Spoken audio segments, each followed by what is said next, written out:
14ನೆಯ ಶತಮಾನದಲ್ಲಿ ಹುಟ್ಟಿದಾಗ ಕಲಚಾರಿ ವಂಶದ ಬಜ್ಜಳ ಎಂಬ ದೊರೆಯು ಆಳಿಸಿದ್ದರು.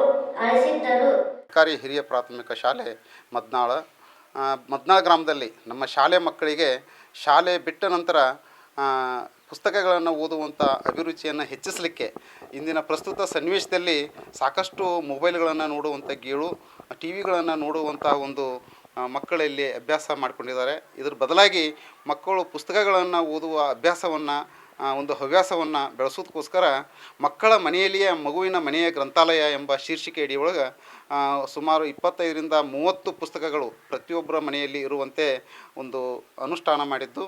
ಈ ಗ್ರಂಥಾಲಯದಿಂದ ಮಕ್ಕಳು ಮೊಬೈಲು ಟಿ ವಿ ನೋಡುವುದರ ಬದಲಾಗಿ ಪುಸ್ತಕಗಳನ್ನು ಓದುವ ಹವ್ಯಾಸವನ್ನು ಹೆಚ್ಚಿಸಿಕೊಂಡು ಇಂದಿನ ದಿನಮಾನದಲ್ಲಿ ಇವತ್ತು ತಂತ್ರಜ್ಞಾನ ಯುಗದಲ್ಲಿ ಏನು ದುಷ್ಪರಿಣಾಮಗಳು ಆಗ್ತವೆ ಅದನ್ನು ಅವಾಯ್ಡ್ ಮಾಡಿಕೊಂಡು ಪುಸ್ತಕಗಳನ್ನು ಸದುದ್ದೇಶಕ್ಕೆ ಬಳಸ್ಕೊಳ್ತಾ ಇರ್ತಕ್ಕಂಥದ್ದು ಕಂಡು ಬಂದಿದೆ. ಬಹುಶಃ ಮದ್ನಾಳ ಶಾಲೆಯಲ್ಲಿ ಶಾಲಾ ಗ್ರಂಥಾಲಯದ ಜೊತೆಗೆ ಸುಮಾರು 40 ಮನೆಗಳಲ್ಲಿ ಒಂದು ಮನೆಯ ಗ್ರಂಥಾಲಯವನ್ನು ಸ್ಥಾಪನೆ ಮಾಡೋದ್ರ ಮೂಲಕ ಶರಣಪ್ಪ ತುಮ್ರಿಕೊಪ್ಪ ಅಂತಕ್ಕಂಥ ಈ ಶಾಲೆಯ ಮುಖ್ಯೋಪಾಧ್ಯಾಯರು ಎಲ್ಲ ಶಿಕ್ಷಕರೊಡಗೂಡಿ ಒಂದು ಮಕ್ಕಳಲ್ಲಿ ಓದುವ ಅಭಿರುಚಿಯನ್ನು ಬೆಳೆಸುವಲ್ಲಿ ಒಂದು ದೊಡ್ಡ ಪ್ರಯತ್ನವನ್ನು ಮಾಡಿದ್ದಾರೆ. ಇದರಿಂದ ಮಕ್ಕಳ ವ್ಯಕ್ತಿತ್ವದಲ್ಲಿ ಅವರ ಚಟುವಟಿಕೆಯಲ್ಲಿ ವ್ಯಾಪಕ ಬದಲಾವಣೆಯಾಗಿದೆ.